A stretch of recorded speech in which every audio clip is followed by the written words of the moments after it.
खड्गे च सुरेन्द्रे च कौशिके पाद संस्पृशि निर्विशेष मनस्काय श्री वीरस्वामिने नमः।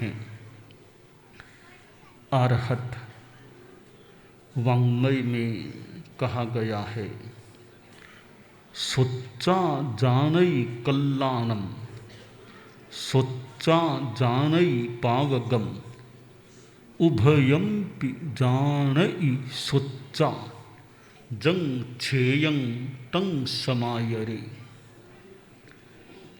आदमी सुनकर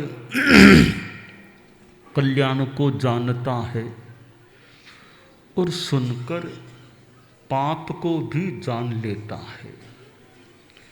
कल्याण और पाप दोनों को सुन सुन कर जाना जाता है, जाना जा सकता है। विशेष बात यह है, दोनों को सुनकर जानकर जो श्रेय हो, छेक हो, हितकर हो, उसका समाचरण करना चाहिए।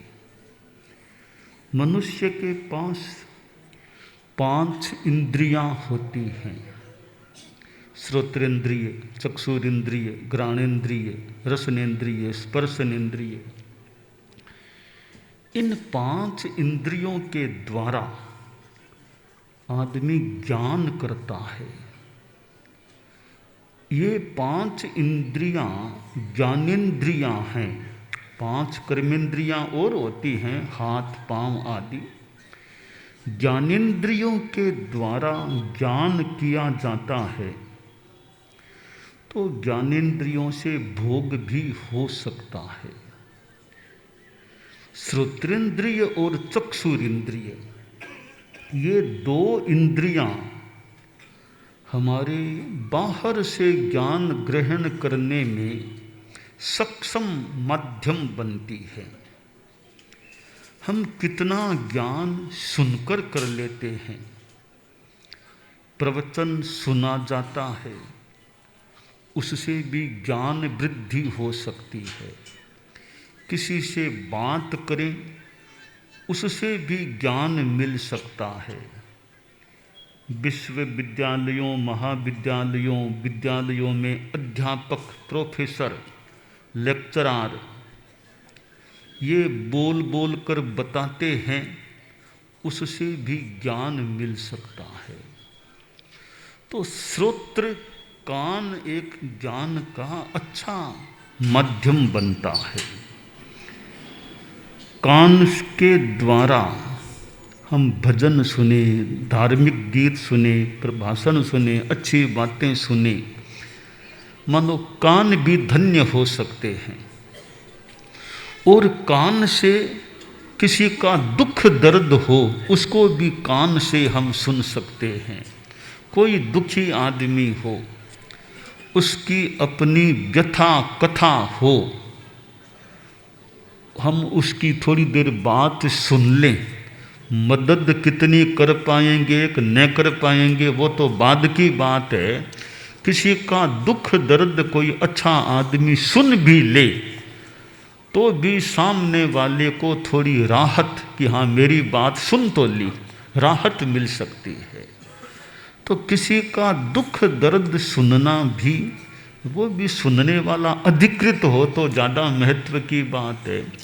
बाकी तो सामान्य आदमी ने सुन ली, वो भी ठीक हो सकती है कि उससे कोई आशा नहीं है। जिनसे कुछ आशा हो कि ये कुछ मदद कर सकते हैं, वे व्यक्ति किसी की दुख की बात सुने तो सामने वाले को थोड़ा ज़्यादा संतोष मिले तो मिल सकता है। तो श्रोत्र है कान।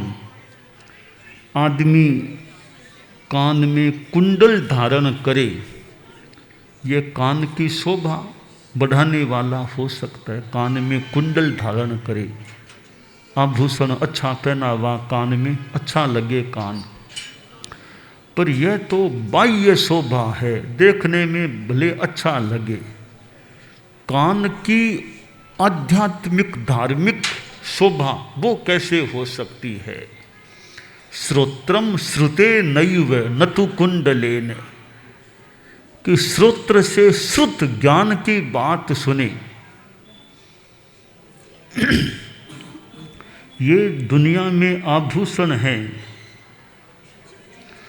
तो कुंडल भी आभूषण है, पर कुंडल बाहर का आभूषण है। कान से कोई शास्त्र की बात सुने, आगम की बात सुने, धर्म की बात सुने और आध्यात्मिक विद्या की, ज्ञान की बात सुने, वह कान का बढ़िया आभूषण है, धार्मिक आभूषण है।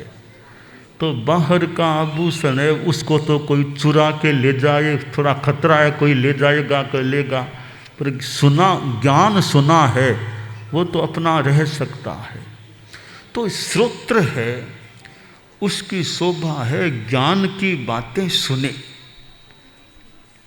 संत, गुरु, सन्यासी लोग या विद्वान लोग ज्ञान की बातें बताते हैं, प्रवचन करते हैं, तो उनको कोई ध्यान से सुने। परम पूज्य आचार्य श्री तुलसी को तो हमने देखा है, आप लोगों में भी बहुत कईयों ने देखा होगा, उनके चरण में मस्तक रखा हुआ यानी बंधन किया हुआ है।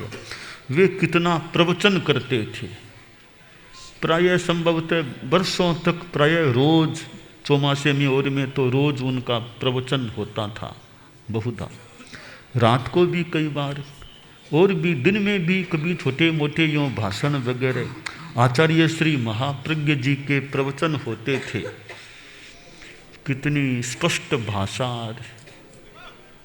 कितना उनका साहित्य है, कितना प्रवचन होता था, बहुत शुद्ध स्पष्ट भाषा में, हिंदी की स्पष्ट भाषा, थोड़ी कहीं संस्कृत का भी कहीं प्रभाव हो। तो जो ज्ञानी हैं, विद्वान हैं, फिर साधु त्यागी हैं, उनके मुख से कोई ज्ञान की बात मिले, हालांकि बिना साधु के भी विद्वान लोग हो सकते, साधु है साथ में ज्ञानी, बहुत बढ़िया बात कि त्याग भी है, ज्ञान भी है, दोनों है। तो श्रोत्र के द्वारा हमें ज्ञान मिलता, आँख से भी ज्ञान मिलता है। हम किताबें आँख से पढ़ते हैं, किताबें ले लीर पढ़ते रहो आँखों से, आँखों का बढ़िया उपयोग है, अच्छी किताबें पढ़ें। एक तो सामान्य सी किताब, एक अच्छी धर्म की या अच्छा ज्ञान देने वाली किताब है, गहरी किताब है, वो पढ़ें तो अच्छी बात है, गहरा कोई ज्ञान मिल जाए। तो आँख से भी हमें ज्ञान मिलता है, साक्षात देख लें, कोई बात हमने सुन ली, फिर साक्षात आँख से देख ली, सुना हुआ देखा हुआ दोनों हो गया, तो बात कन्फर्म, हाँ ऐसा सुना था, वो की वो चीज़ यहाँ पर है। तो श्रोत्र से और चक्षु से हमें विभिन्न प्रकार का ज्ञान प्राप्त हो सकता है। आचार्य भिक्षु जो हमारे धर्म संघ के आद्य आचार्य थे, उनका 300वां यह जन्म का वर्ष चल रहा है, और यानी आचार्य भिक्षु जन्म त्रिशताब्दी वर्ष अभी चल रहा है।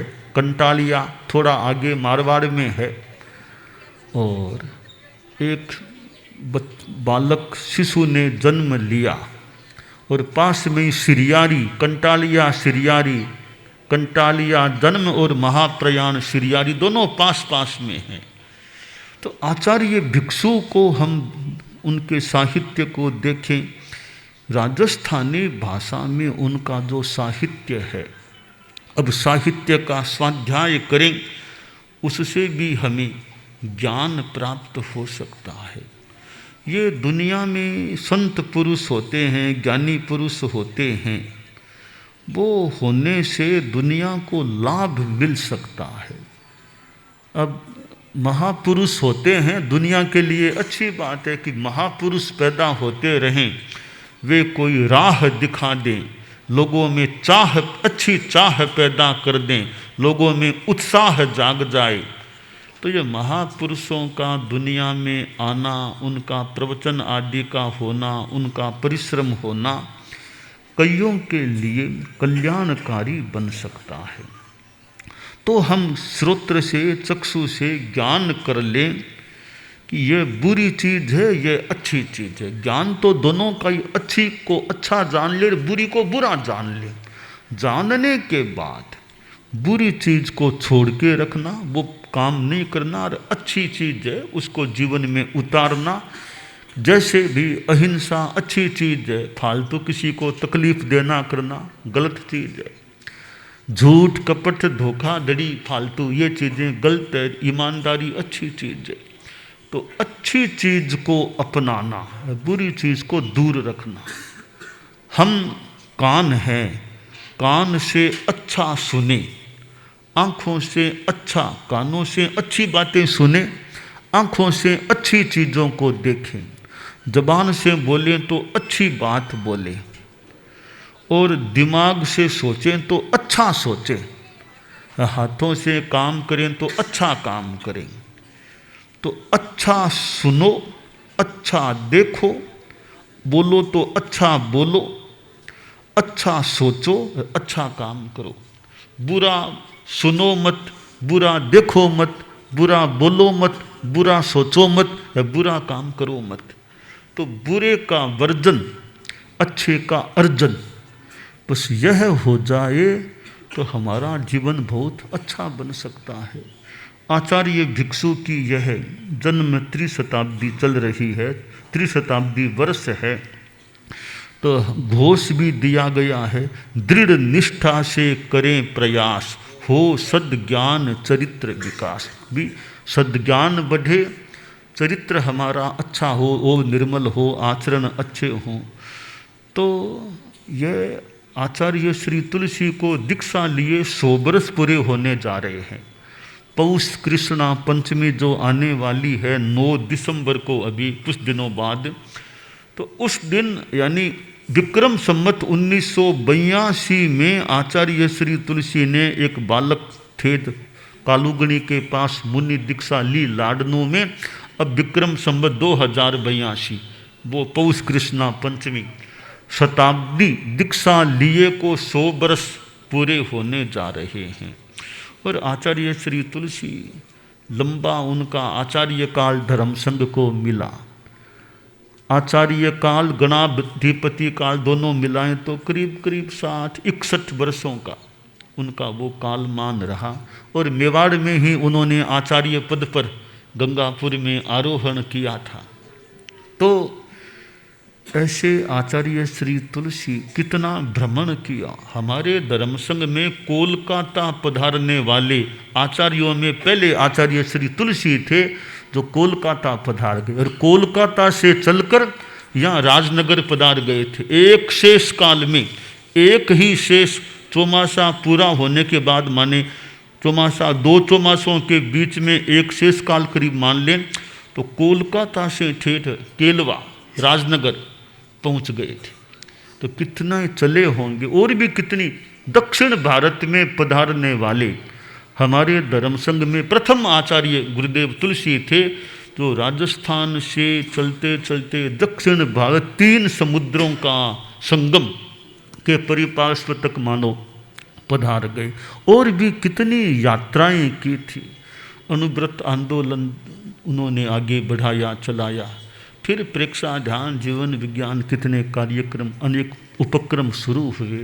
तो ऐसे और कितनों को दीक्षाएं दी थी, कितनों को शिक्षाएं दी, कितनों को आगे बढ़ाया। ऐसे आचार्य श्री तुलसी का यह दीक्षा की शताब्दी वर्ष का समय भी, एकदम शताब्दी की संपन्नता का समय भी पास में आ रहा है। तो हमें ऐसे आचार्य मिले हैं, और जिनकी शिक्षाओं को, बातों को हम यदा कदा याद करके भी अपने जीवन को अच्छा बनाने का, उन्नत बनाने का प्रयास कर सकते हैं। तो आज हमारा कांकरोली आना हुआ है। गांधीनगर, अहमदाबाद गांधीनगर प्रेक्षा विश्व भारती का चतुर्मास पूरा करके वहाँ से चले थे, और चलते चलते अब कांकरोली में पहुँच गए हैं। और कांकरोली में मुनिश्री विराजमान हैं, मुनिश्री सुरेश कुमार जी स्वामी जो हमारे रत्नाधिक मुनिप्रवर हैं। और पहले कितना सुमेरमल जी स्वामी सुमन के साथ हमने देखा था और उस समय, और अब समय था वो समय था कितने वर्षों पहले जो उनके साथ में थे। और अब साधना तपस्या जो भी एकांत खाने का संयम वगैरह वगैरह है, बहुत बढ़िया ऊंची बात है भी। तपस्या करना, साधना करना, इतना खाने का संकोच द्रव्यों की इतनी यूँ सीमा कर लेना। तो मुनिश्री का 4 वर्षों के बाद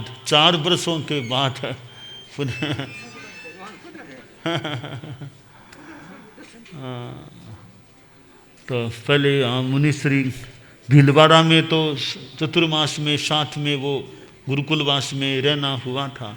भीलवाड़ा के बाद फिर हम आगे, आप इधर हम उधर बढ़ गए। भीलवाड़ा के बाद तो आपकी कृपा करा मैंने दर्शन दिलाया। तो मुनिश्री की अच्छी साधना चलती रहे खूब, क्योंकि साधना बहुत बड़ी चीज़ है। जितना आत्मा का उद्धार हो जाए, निर्मलता हो जाए और जीवन का एक सार निकालना साधना करके, तो बहुत अच्छी बात है भी। जीवन में आदमी एक उम्र के बाद तो साधना में ज़्यादा ध्यान लगे तो बढ़िया। मैंने तो एक प्रोग्राम सा बनाया है, सुप्रणिधान साधना, साधु साधियों के लिए। तो मुनिश्री तो पहले से ही अपने ढंग से बोध, तो साधना की बात है। तो मुनिश्री का खूब अच्छा क्रम बना रहे। गुरुदेव तुलसी के समय दीक्षित हुए हैं, गुरुदेव तुलसी के समय। और कितना लंबा संयम पर्याय भी कितना वो। अच्छा अच्छा, दीक्षा कब की? 14 की कोलकाता साथ में थे। अच्छा 3 वर्ष समूचे नहीं।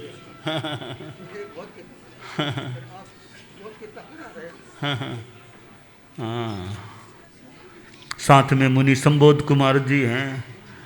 मुनि संबोध जी भाषण व्याख्यान और कार्यक्रम, भाषण व्याख्यान और या थोड़ा कोई लेखन या भाषण व्याख्यान कार्यक्रम, अध्ययन भी अच्छा रहे। ठीक है, मुनि प्रवर की सेवा करना भी बहुत अच्छी बात है। एक वयोवृद्ध मुनिश्री को सेवा देना बहुत बढ़िया बात है। और नवदीक्षित मुनि कैवल्य कुमार है, कुछ महीने हुए हैं यहाँ रहते हुए, भुज में दीक्षित हुए थे, इधर मेवाड़ भेज दिया था। ठीक है, अच्छा विकास होता रहे हैं। तो यह कांकरोली आना हुआ है, समाज के लोगों में खूब अच्छी धार्मिक चेतना बनी रहे। अच्छा।